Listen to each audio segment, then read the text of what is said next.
actually No. at the farm. So yeah, okay. Ryan is indeed at the farm. I'm here. Welcome to the Privilege Life Podcast. I'm Mike Freary from the Farm Baseball Performance Institute, but not at the Farm Baseball Performance Institute. And we have a really exciting show. Oh, and by the way, I'm here with my aforementioned co-host here, Dr. Kevin McGovern of Perfect Motion Sports Therapy. And I'm not at the farm either today. And he is also not at the farm. But the person who is at the farm is our producer extraordinaire, producer at Huge, Ryan Gagne Futures, who, by the way, brings a new look to us. Look today. at that! Right? Wow, yeah. So I mean, that was like ZZ Top shaving off their beard, man. That's pretty good. Yeah, very thank handsome. God. I hope you donated that, by the way. To what? A llama? So like you could like a platoon of people could have like bald people could have full heads of hair from that thing. We made a bunch of brand new Brillo pads out of it. Yes, it was getting quite unruly. Yeah, it was a little long, so it was time. Enough was enough. Yeah. Right. Yeah. Enough was enough. I hadn't shaved it since December. Yeah. I had cleaned it up a little bit here and there, Dude, but that would have taken me like 6 years to grow that. December, that's it. Oh my God. Yeah. Well, as our good friend Larry David would say, like, enough already. Enough with the beard. Enough already. Yeah. Totally. So Mike, what do we got today? What's going on? We got a great show. So top of the order, some tragic news, and it's newsworthy. We're constantly talking about arm injuries and Tommy John surgeries and et cetera, and we had unfortunately the worst thing that can happen with the surgery. We had a player who passed away from complications due to Tommy John surgery, from what I understand. And we can maybe get into that a little bit, but of how I believe it was a blood clot, Kevin, if that was correct, right? That is what they're saying. Yeah, that happened from the surgery. And those happen. I mean, I think we lost a very good sports writer a couple of years ago, Dick Schaap, who died during hip replacement surgery. Same thing. That's right. Stuff goes wrong. Yep.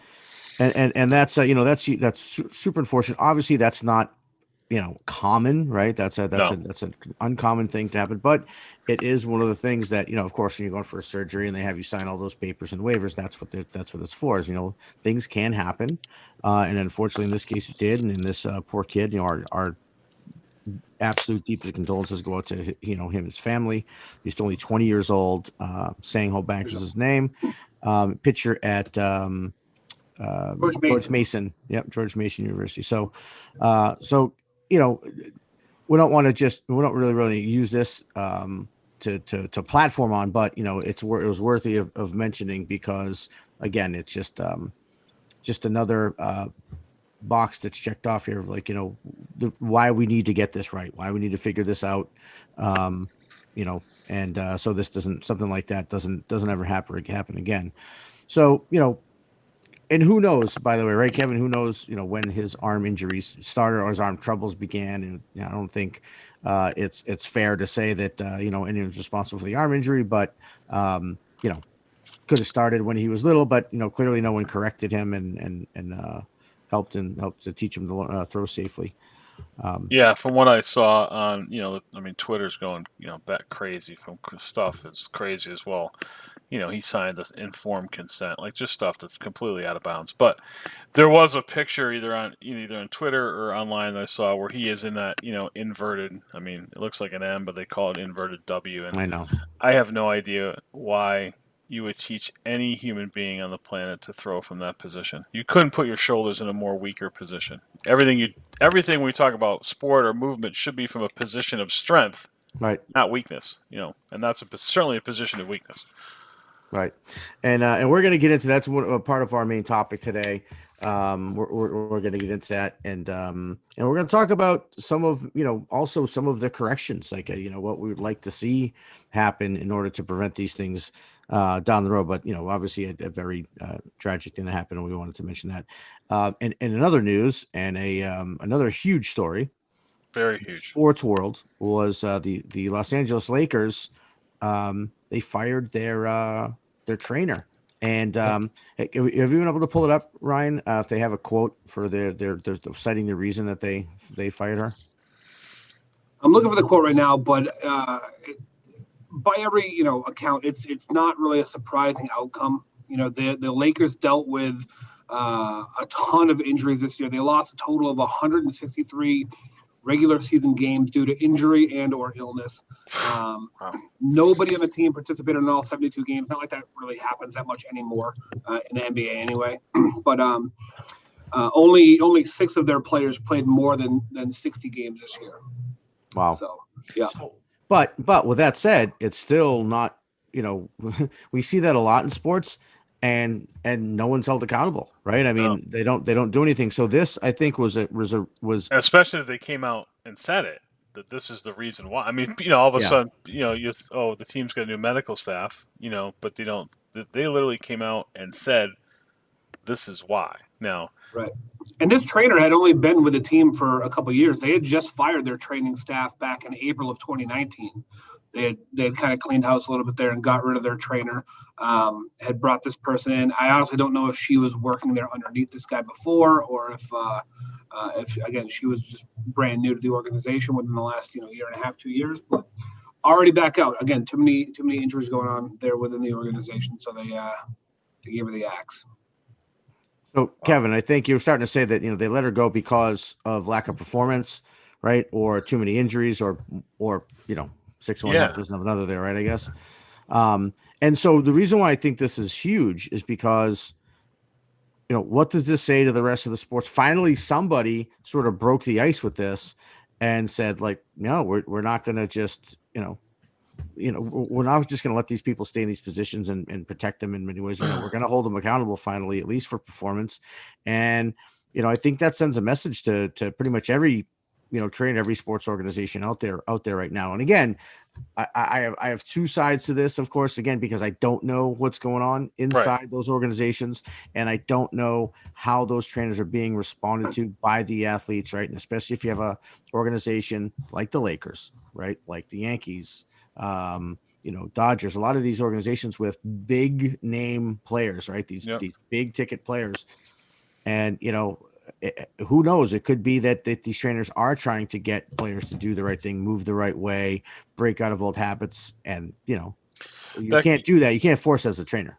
No, that could absolutely be happening. But looking at, Lakers did, win the NBA championship last year in a bubble. They're running away. I mean, they literally blew everyone out, blew the doors off of everybody. Right. And I think Rajon Rondo might have been the only person that they lost, right? As far as kind of a fringe starter. And, they got knocked out in the first round because, these guys didn't play together. And of course, LeBron, that was his main thing that he had said, that, the whole team never participated at the same time, right, for very long. But I just, again, I go back to the trainers should be first and foremost always keeping people healthy and improving performance. Those are the 2 things. And this show is about essentially that's not happening anywhere, no matter what's going on. I mean, it's just with all the training that's going on, the injury rate is through the roof, right? So something's awry. So what do you think this means? So do you I mean, if you're a trainer, and I mean, we know there's organizations out there. I mean, just in baseball alone, we put out the numbers just a couple episodes. Yeah. I'm sure it's higher now. It's probably near 500 or more. Are you looking over your shoulder now? Are you concerned about your job? I mean, what do you think this means to? I mean, I think you have to be, but like you said, and like we had talked about a couple shows ago, who's making the decision? Who's the top of this medical pyramid? Is this woman who's been fired? Is she in the bottom? Like, does she say, "Look, I need, so and so to do this. They're not doing it." And what is that line? Like, how, who's being listened to? There's a lot that that we just don't understand, or we don't know because we're not privy to those conversations. Well, with this one particular instance, I think it's a pretty safe assumption to make on who's making that call, because now the Lakers will be hiring their 3rd athletic trainer in the short amount of time that LeBron James has been with the team. Okay. Who? Exactly. LeBron James. Is he? Oh, yeah. Yeah. It could be 100% right. Yeah. So he missed he missed, I think, 27 games in his first season with the Lakers in 2019, and they fired their trainer Marco Nunez, who was a longtime assistant of Gary Vitti, who had been with the team For since a long time. 1984, right? Yeah, for a long time. So his first season with the team, he suffered a groin injury. He missed a career high 27 games. They canned him. Now obviously last year was a shortened season with COVID. Similar this year. Only playing 72 instead of 82 games, and he missed a bunch of games this year as well. But it also went into the fact that he was 36 years old. He refused to sit out games because of load management. He just wanted to be out there as much as possible, which in a normal situation you would actually say, hey, I respect it. That makes sense. But all signs are pointing to strategic rest may have helped him get on the court more this year than all the games he ended up missing. And if you look at the real numbers, outside of the two big injuries to LeBron James and Anthony Davis, then you also take out, there was 11, 20, 26 games missed for COVID related protocols. Yeah. The Can't Lakers count those, can you? I was just thinking, Yeah. It doesn't come after 11. Right. Like 11, 20. I was adding up a little bit here. The other 10 rotation players only missed 31 games due to injuries this year. Total. Which has them in the lower half of the NBA. They really didn't miss that many. Again, this is outside of the two major injuries that LeBron and Anthony Davis suffered. All right, so you can dig into that and see if it's their fault there or not. Let's get her on the show. Let's get her point of view. Well, right? honestly, I find think her. there's two possible outcomes to that then, probably, right? So one is that the Lakers are just saying, no, we're going to hold ourselves to a higher standard, and we're not going to measure ourselves against injuries of other teams. We're going to measure against a reasonable amount of injuries in any given season. And if we're over that, people have to answer questions or be held accountable. The other thing is, as Ryan said, and it's very possible, right, that you have your number one big star, this major investment that you have in your team, complaining about the team not being together and people not being on the court at the same time because of injuries, or maybe it was strategic rest, as you said. But yeah, if you're top guy, and by the way, and especially if your top guy is LeBron James, is chirping about that stuff. Yeah, I mean, and he was definitely chirping. I mean, that was the big, because don't forget, if you remember, he walked off the court, didn't shake anyone's hand, and then that's just because he's a crybaby. And then the next day he'd complained about the whole injury thing, and a couple days later, this woman's out of a job. But you go back to the original guy. What's the original guy's name, Ryan? The one that's been there since like '84. I mean, he got ousted. So Gary Vitti. He was there. Yeah. I mean, he was there in the '80s when like people went up for layups and Mikhail would check you into the boards, literally. And they managed to stay on the. So I don't know. Check you into the boards, and okay, I think we. Well, I mean, there was or clothesline you as they were doing in that Lakers Celtics battle. That was a Kurt Rambis move. And by the way, the Celtics trainer was there too at the time, Ed Lacerte, and they've been together for a long time. So we, again, perfect example of like we're not inside, and so I hope that there's at least a part of this is where the Lakers are looking to hold themselves and hold their organization to a higher account. But it very easily could be that, the big star gets his way and, they didn't win, and someone has to pay for that. And she ends up being the fall guy. And that's unfortunate if that's the case, and that's not cool. Right. But there has to be something has to give here, right? With all these injuries. And that's, Kevin, right. Well, we, sort of our main topic for today is just that, last week we talked about, the pitch counts and these crazy pitch count limits where you can throw 20 pitches in a day and pitch the next day. But if you throw 21 pitches, then you have to take a day off. And if you throw 45 pitches, it's 2 days, et cetera, et cetera. And how it's the same for Justin Verlander, Garrett Cole, as it is for some 14-year-old player, and how wacky that is, and understanding that it's a guideline and it's not supposed to be this be-all end-all. But since that's been around, injuries are continuing to go up. So what we want to talk about today is like, what's the correction? There has to be a correction to that. Something has to give. We can't, Einstein's definition of insanity, right, is to repeat the same behavior over and over again and expect a different result. And that's what we're doing right now, it seems to me, right? And what happens is, a kid gets hurt, which we open up the show with. The kid got hurt, needed Tommy John surgery, and just people just start pointing fingers, like, Right. oh, it was this fault, it was that fault, it was this guy didn't follow this rule, and this guy didn't follow.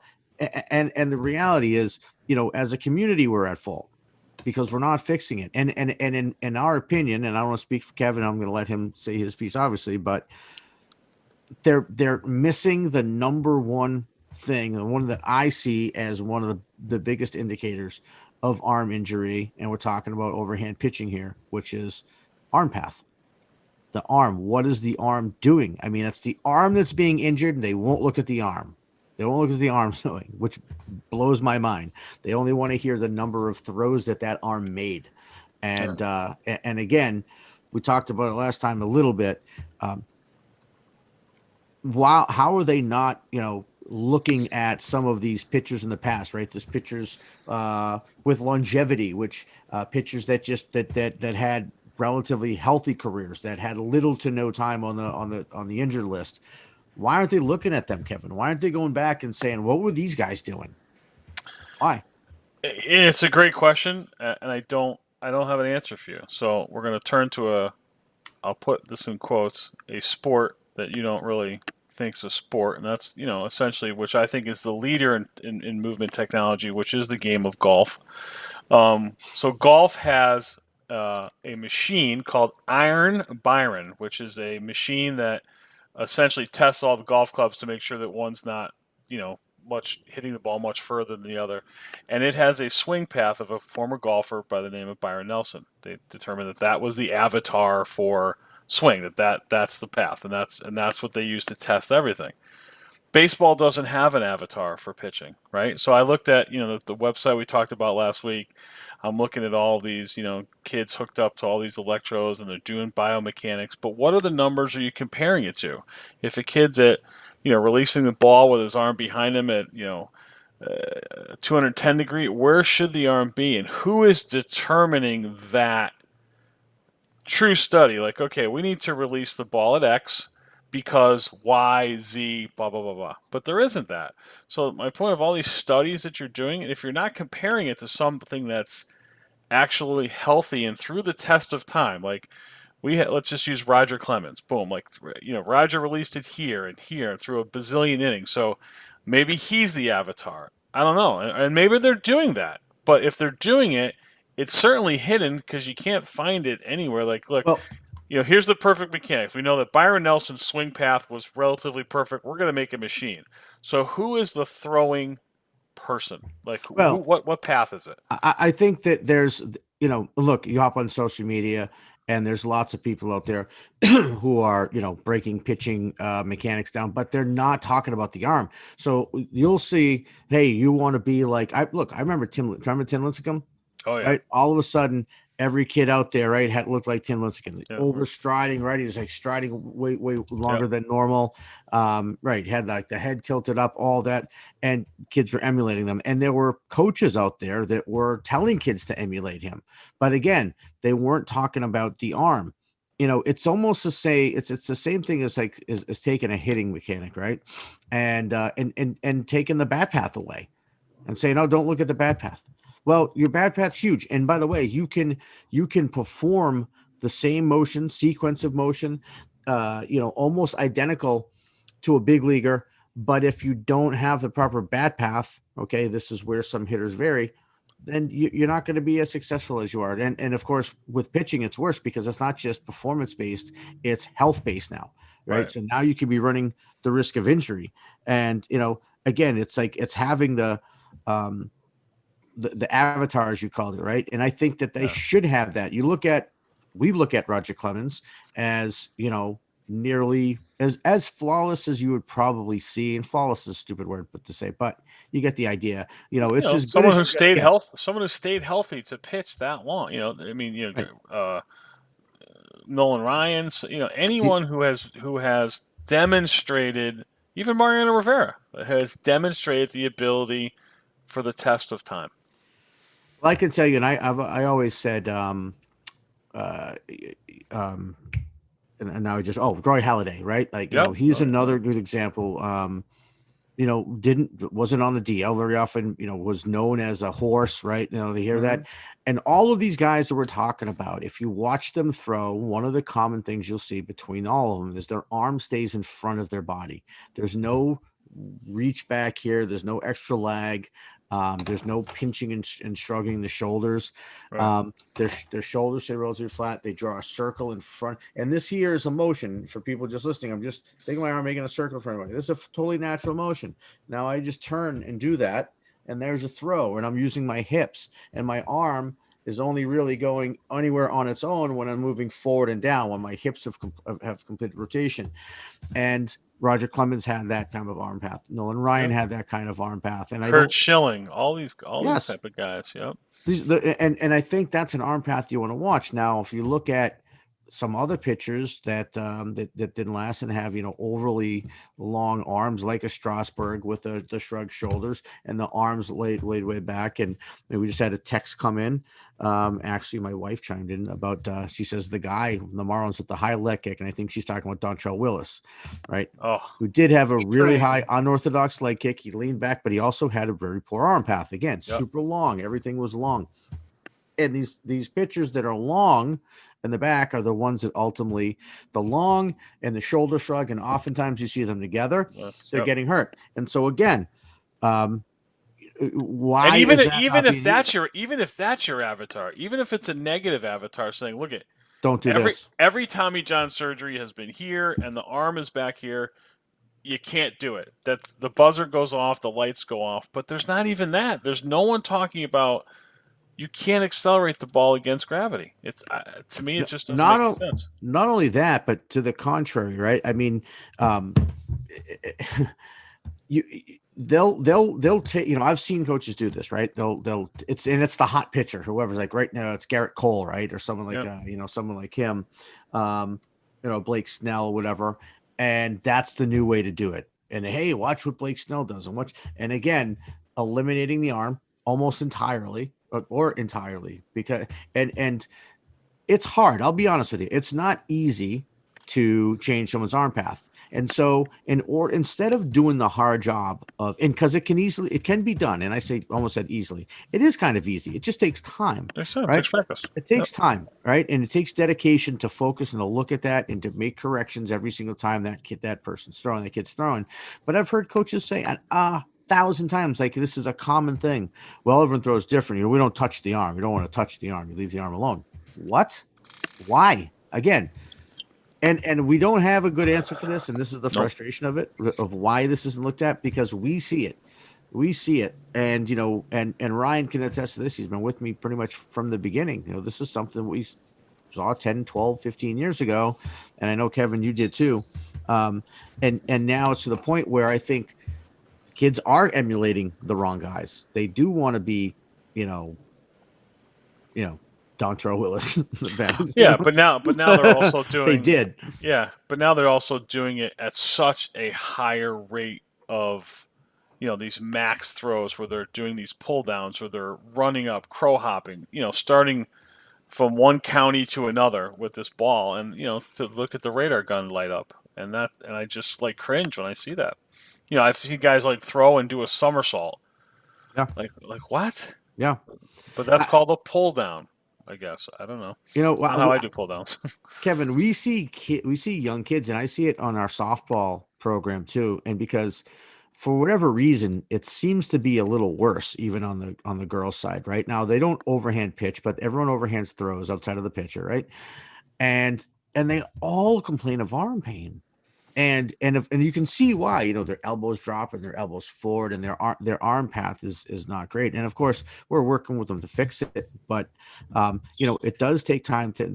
Takes dedication, and I think as baseball coaches, as instructors out there, and if we're really looking out for the best interest of the player, this is something we have to take more seriously as a community with the baseball and softball, and make it and be committed to it and dedicate ourselves to helping correct this issue. And it's not, it's just about, reevaluating, having the ability to pivot, with your curriculum a little bit, to help kids, throw in a more healthy manner. And honestly, and this is the big one for me, and it's really common sense, but I'll say it, it's teach the kids to throw before you teach them to pitch. Yep. 9-year-old pitching lessons, I'm not against it if the kid can throw, but teach them to throw first, right? Have them build that muscle memory and then teach them how to pitch. Now teach them front side mechanics. Now teach them how to load their hip, on leg lift. Teach them the benefits of the stride and where the stride length should be and all that stuff. But the arm path has to come first. There has to be corrective measures done. And again, so the people out there who are listening, who do I emulate? Who do I want to? Who's a good example of this? Again, Roger Clemens is a great one. He's a very good one. And Nolan Ryan is another one. And any pitcher that you can see, again, whose arm stays in front of the body, most videos you'll see, just like you're watching the broadcast of a baseball game, it's from behind the pitcher. So when they turn to throw to the plate, you'll be able to see how far their arm comes back. And when you see the elbow, and even worse, oftentimes the hand come behind the body. That's trouble. That's trouble. And watch the shoulders. And Kevin will tell you this. You got to watch the shoulder shrugging. But watch pictures like that. And there are more examples out there. Those are the ones that we like to use. I'll give you a lefty one for those out there that want to emulate one is John Lester. Perfect. Yep. Perfect. Absolutely. And there was something done years and years ago that this was like 2007 or so. They measured force production in a bunch of pitchers. John Lester was one of them. And I know Tim Hudson I think he was one of the ones that was in there. There were some big name pitchers in there. And John Lester was the only one where they picked up no discernible force production from his arm. So his arm truly was just being used as a conduit. It was truly only finishing forward and down. He was generating the force with his legs. Now, why is that not broadcast everywhere? Right. Why is that study that you're talking about not on billboards at every showcase? That what I'm saying. That's what gets me mad. So here you have money, yeah. So so can't find it anywhere. You can't find it anywhere anymore. Right. It's gone. Buried. Yeah. So why? And who's who's bearing that? It's I mean that's great. I never heard of that. So that should be broadcast everywhere. Yeah. But it's not. And the problem is that the parents are not getting, because they don't necessarily know. They're not getting the information to keep their kid healthy at all. Oh. I mean, I just had a woman in my office from some Facebook group. The person asked, what arm injuries does your child have? 12-year-old Tommy John, growth plate fracture, listing them down. And I'm just like, oh my God, it's a group, so it's national. But I just was like, that's just insane. People are fracturing them. I remember, I'm sure you remember Dave Dravecky, the guy from the Giants, who broke his arm. Everyone was like, he ended up with cancer. It was, oh my, horrified. People are breaking their humerus all the time. Growth plates. The alarm's not going off. I don't get it. Well, and here's the thing too. So instead of what we're trying to give you now, which is healthy arm path, and then once you have that healthy arm path, having the sequence to go along with it. So make sure, again, it's the same. We talk about swinging. It's the same thing. Pitching. If you're using your arm before your body, it's the athletic equivalent of shooting a basketball and then jumping up in the air. It's backwards. I love that. Completely backwards, right? Basketball shot comes from the legs. You come up, and everything. The very last thing is it comes when you flick your wrist, and that's how a pitch should happen as well. 100%. And a lot of big league pitchers do use their bodies really well, of course, right? But the arm thing is not jiving with the rest of it. But here's the problem is what instead of looking at that, we'll throw just, hey, pitch count, rest, and it's this false sense. And not only do they not have an avatar, Kevin, for, a solid arm path and a solid pitch delivery, they don't have a quote unquote avatar for pitch count. They don't have somebody they can point to and say, hey, see this guy follows this pitch count and he's healthy. Right. This And that's what drives me I don't crazy have it. about research, right? So let's say, we've got everyone has electric stimulation, right? Been to physical therapy, everyone's done electric stimulation at some point in their life. Then they came out with laser, right? Well, we got this laser. Okay. Right. Well, electric stimulation gets rid of swelling in the knee of a 35-year-old male.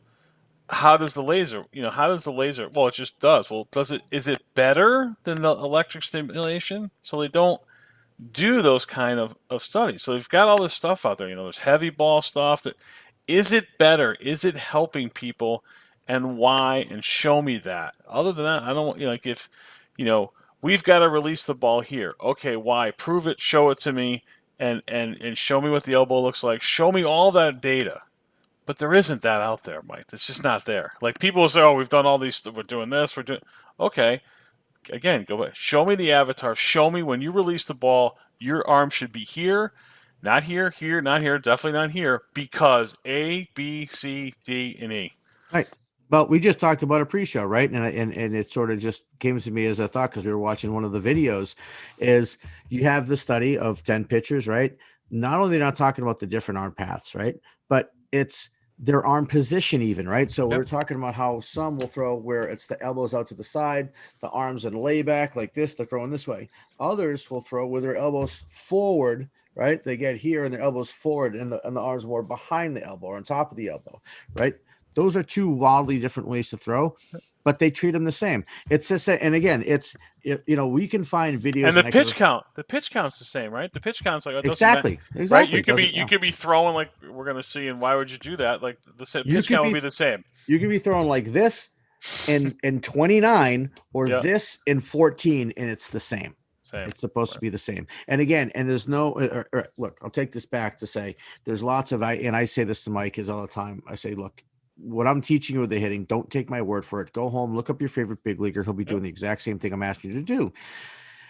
And with the pitching thing, okay, it's different because yes, there are videos of pitcher breakdowns. Yes, there are videos that are tutorials on how to pitch, and they're going to show a lot of good things with the lower half and the front side, etc. But they don't touch on the arm, and so that's almost as like showing a hitting video, only showing the player from the waist up.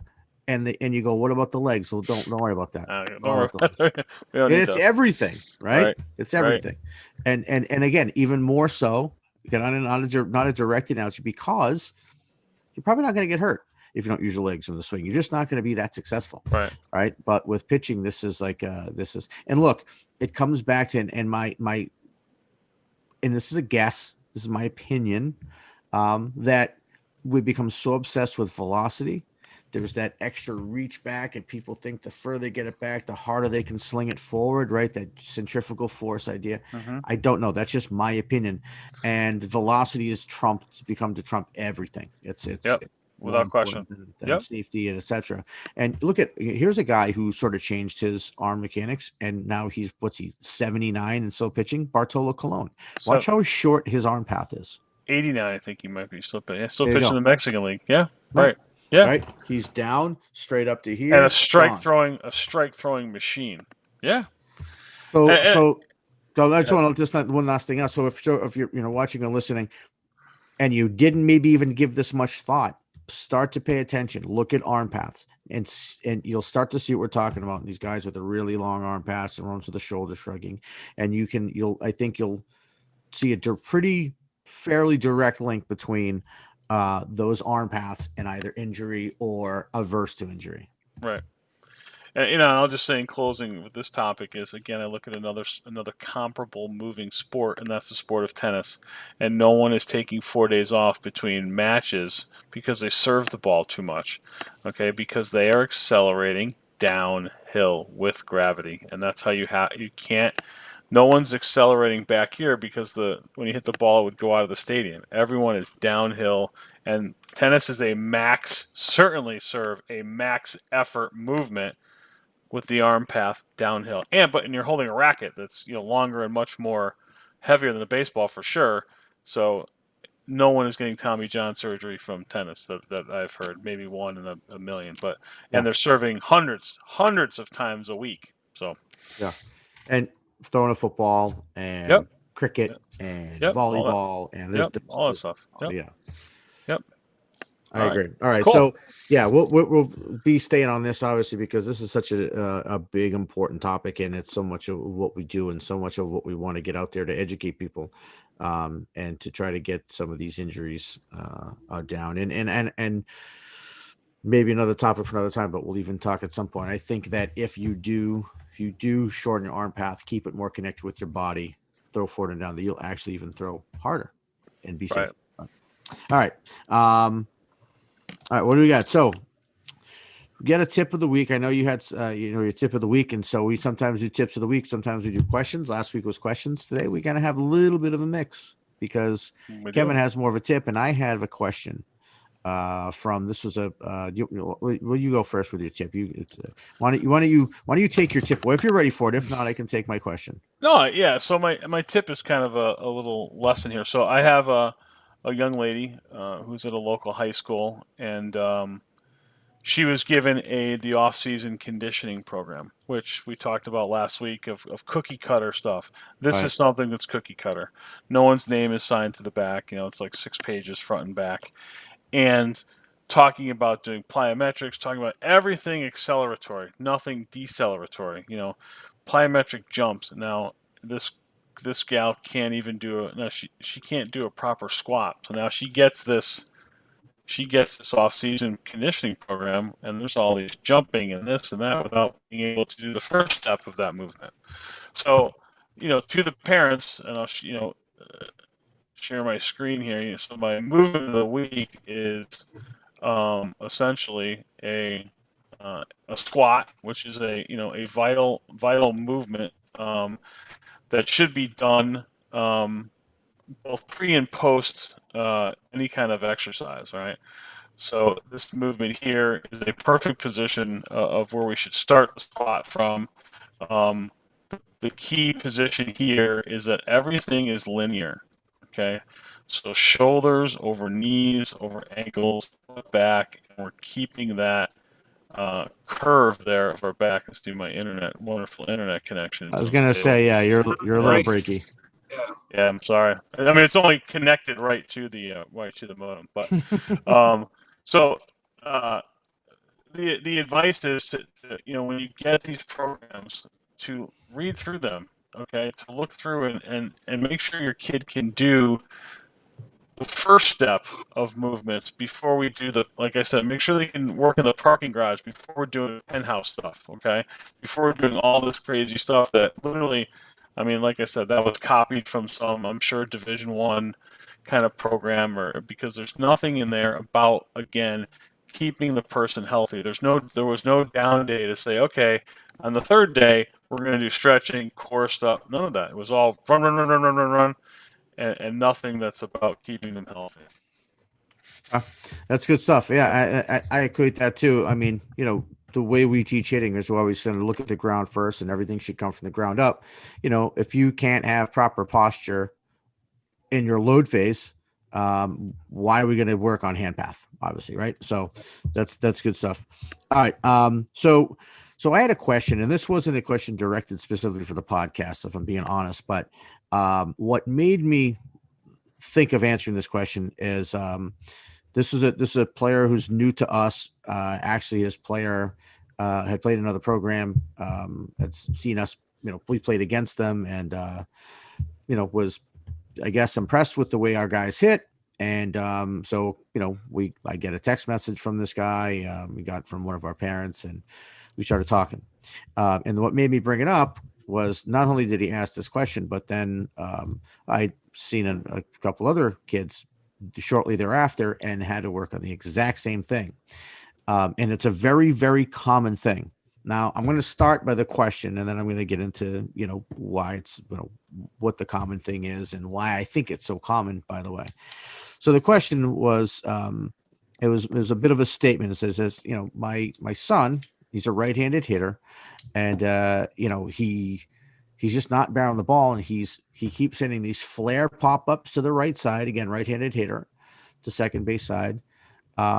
And he's rolling balls over hard to the left side. So he's getting these hard, like top spin ground balls to the left side of the field and sort of weak flares to the right side of the field. And those two symptoms, if you call it, are from the exact same issue, which is, again, a very common thing, which is the front shoulders pulling out and the back elbow is dropping. And the reason why I thought this was important to bring up is because a lot of times the results that you see on the field as a hitter, as anything really, but specifically hitting on this, can tell you alone what you're doing. Okay. And now, again, this isn't, one at bat, right? We all miss the ball. It's going to happen. You could have the best swing in the world and swing and miss at 3 pitches. But if this is a pattern, this is a type of pattern where you're rolling over to the left side, popping up to the right side. And I'm going to explain why that is. Okay. So and we've talked about this before, when we're hitting, we want to keep the front shoulder in, right? And you want your hands to not move to contact. So as I rotate, right, my hands come along for the ride with my hips. My hips bring my barrel to the ball, and then I can extend through. What happens when the front shoulder lifts and this back elbow drops, and these are 2 symptoms, right? Because sometimes you'll have a shoulder lift, but the elbow will kind of stay behind the fist. Sometimes you'll have a little bit of an elbow drop and the front shoulder stays in. But this is a really common combination: the front shoulder coming up, the back elbow dropping. You can just imagine where the bat would be from my hands right now, and you can see where the barrel goes. And so what happens here is kids will typically start getting the flares. That's what comes first. They turn and they think that I'm at contact. And now if I'm right, if I'm here where I should be, I am at contact. But if I'm here, you can see where the barrel is now. In my mind, I should be at contact right now, but I'm slicing the ball over to the right side of the field. I'm flaring it, right? So in my mind, as a player, as a hitter, and especially as a young hitter, I think I'm just late on the ball. So what they do is they adjust timing wise, instead of really fixing that issue, because they don't really even know they have it yet, they'll start hitting the ball early. And the problem is when we get to here, to get early means the barrel is going to have to snap out here, and they're going to roll. And there's that hard ground ball to the left side. This here only gives my top hand the ability to extend this way. It does nothing for me, right? So we want to be here to extend through. So if I'm here to get out in front of that ball, I now have to do this. And you can see the wrist roll, and there's that top spin ground ball. So those 2 things are really common. Why? Here's my theory. And I've only recently thought of this because, I had a son that just kind of came out through the town leagues and stuff. Coach pitch. I see coach pitch. And, again, all well-intentioned, and they want the kids to have strikes, and the coaches don't want to be gassing the kids up, and I'll get it. What ends up happening is these coaches end up tossing these lollipops, these arced balls, right? And so every kid that gets up there, I would notice to do this to try to match the plane of the ball instinctively, right? And you'd see that. And so, again, not 100% sure, right? But I've seen it enough to have a pretty good idea if that's where it's coming from. So at the end of the day, sort of the lesson in all this is to make sure whenever you're working with your kid or you're a coach and you're working with your players, make sure that postural alignment starts, okay, keeping the front shoulder down. Everything on the backside should be higher than the front, right? Right shoulder higher than left shoulder, right elbow higher than left elbow, hands obviously, right? And make sure they keep that throughout. Make sure the rotation in the beginning of the swing is happening on the lower half and not the upper half, because you're going to get that almost every time. If the upper body starts your swing, you're going to get that front shoulder lift and the back elbow drop.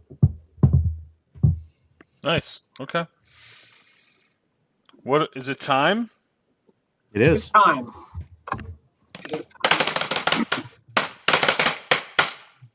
Why would you do that? Why would you do that? We really need an actual graphic. It's coming. It's coming. I know, but we've got a very low budget. It's coming. We got a low budget, but we have some cool graphical stuff. Right. Is graphical a word? Yep. Yeah, no, graphical could be a word. It's a word. We've got several videos to kind of pick apart here. Gav, you take this one away. Oh, boy. Okay. This is all from that, the HLT pattern for throwing, high-level throwing. A lot of these are going to talk about, sitting or kneeling, throwing from your knee. We'll let Kevin take it away because, for those that are watching this, man, this stuff is, it's not great. So, and unfortunately, this isn't that uncommon. So go ahead, Kev. all right. So if we were doing so again, everything goes back to like you said, Mikey. What's the purpose of the drill, right? So just if we were doing something on a knee or sitting in a chair and working on arm path and accuracy, hand-eye coordination, fine. But this isn't that. This is working at a max throw with a heavy ball using just our arm because the drivetrain is shut off, right? We stopped it. This is we turned the Lamborghini off and said, all right, we still need you to go down the Autobahn as fast as you can using just the battery of the car, right? So there's no, and I can't even, I mean, if parents are watching this, I literally can't watch this. Do not do this. If you see this, I'm just telling you, and I don't care who the person, if you're paying for this, you tackle the instructor and you bring your child out of this facility as fast as you can, as quick as you can. This is absolutely injuring someone. Look at this. So first of all, if you can stop it, Ryan, let's just look at straight if we want to talk about an avatar, okay? As this gal brings it arm back, stop right there. She is shrugging, okay? Her upper trap is on fire. That means she's compressing her shoulder joint, and right now she is in a shoulder impingement, okay? In a pronated position. Now, as she moves, you'll see that she does move from her core, which is good, but then lays that arm back and puts all of the stress on that Tommy John or that flexor tendon with a heavy ball against the wall using, and actually, if you could stop it right before she lets the ball go, and just look at it. Just look at the picture. Just look at that, or even one click back than that. It just doesn't look healthy. You look at that. Look at that. That's my Connecticut accent. Just look at it. Look at it. So right there. I mean, the arm isn't supposed to do that, okay? In the UFC, we tap out, or it's an arm bar. I mean, and this is just, and there's apparently people filming this, standing around, promoting this. I'm sure this has thousands of likes, okay? This is the problem. Okay. That. So before you go forward, okay, before you go to that one, we go back. I think go back one more. I think the first one. I think this one's way worse, and I'm going to tell you why. All right. Okay? And I don't disagree with you. Yeah. Because number one, this is a max effort throw. Number two, you can see, you don't have to see a back angle, right? So for everyone watching and listening, right? So listening is harder for the watching. You can see exactly what I was talking about. The elbow's coming behind her back right away, and it's almost her first move. Okay, so her arm path is poor. So that's only topical what we talked about today. The other thing is she's throwing this max effort for no other reason but to throw the ball max effort with her arm. You would never make this throw ever. Great point. Great point. So if you go to the next one, Ryan, this one, you can see right in the beginning, she's pulling the ball in. So they're practicing a ground ball. This is going to take you down to your knee, and you're going to have to flip to second base. And that is a play you would make in a game. So every once in a while, you will have to make a play where you're down on a knee, right? You see it all the time if you watch double plays. Now, and you're practicing it with a heavy ball against a wall. Well, that's over and over again. I'm getting there. Sorry, so, and it's not, it doesn't seem to be max effort. That said, yes, all of a sudden you had the heavy ball, a weighted ball, and you lost me, and you completely lost me. So I was just saying that I don't necessarily mind the drill in and of itself, because again, if it's a middle infielder, you will have to make the throw sometimes. But the arm path, the mechanics, the lag, right? The elbow, the lag, and the heavy ball. Yeah, you could certainly throw sidearm for sure, but you just can't have the ball in center field when you're doing it. It's got to be, like you said, out in front of you. And it should be a flick. It should be, look, I mean, if you kind of go on your knee and you kind of give it a little like flip here, it's like it is mostly arm. It's just like kind of a flick of the wrist. You're going to be all right. You're going to be okay, right? But you shouldn't be heaving heavy balls especially with poor mechanics, and especially when your elbow's down in that vulnerable area. Right. No, thank you. All right. There's a few more we can dissect here. Yep. The pop-up drill. Love this drill. I like this drill a lot. So this is why you would do that for me. Yep. And minus the arm coming so far back, outside of that, driving upwards from the ground, getting into a good base to throw, that's fine. Right. Well, I'd say this. The purpose is great. That's what I'm saying. We're gonna see bad. We're gonna see some bad armpits. We just talked about this. Nobody looks at this, right? So we're not going to be surprised when we see a right arm path. The drill itself, I like a lot. And by the way, this girl's doing a really good job of using her. All right. All right. I didn't mean to do that. She's doing a really good job of using her lower half, right? She plants that right foot, left foot gets down, then she fires her back hip. I mean, I like it. Pretty solid, right? I would, I mean, I would tweak the, especially I'd tweak right there. I mean, get rid of that. But and her foot has to get down. Her front foot plus the plane. But again, now we're nitpicking the actual. But the actual drill itself, starting on the ground, having to pop up, turn around, and throw, and use your legs. I don't hate it. I would do that. Yep. All right. Training glove, and we're throwing up. Wow. So the only thing I will say about this. I don't think this is I don't think the purpose, if we're trying to build whatever we're trying to build. Time out. I hope that's not her coach on the chair over there. Well, that could be. But the one good thing I will give with the camera. The one good thing I would give this gal is if she's actually accelerating it, at least with gravity, for sure. So if we're just promoting when we accelerate the ball there, she's throwing downhill. Now, everything else before that, I don't really understand. But as far as you talk about the arm path, it's a pretty good arm path. Yep. I agree with that. Other than that, don't know what they're doing. Same thing. And then, same thing here. Good. She's not accelerating until it's, past, boom. People on the phone. But, I don't know. I don't understand the lunge over the ball. I don't understand any of how that, unless you're just working on throwing downhill, but I would do it standing and end up in your finish. Go from finish and reverse and then throw downhill. Well, what they are doing, Kevin, as you see, is they have the opposite leg up, right? So this is a righty with the right leg in the lunge position. So I think they are trying to isolate the arm again here, because if you have your left foot for your glove side foot, that's a good point. Very good point. I think they're trying to take that away, which is silly. You just don't want to do that. I'd love to hear somebody explain, come on and tell us the reason why that's a benefit. So, and here's, this one's not so bad. It is so bad. Don't get me wrong. I said the wrong thing, but what I thought we were going to get was one of these.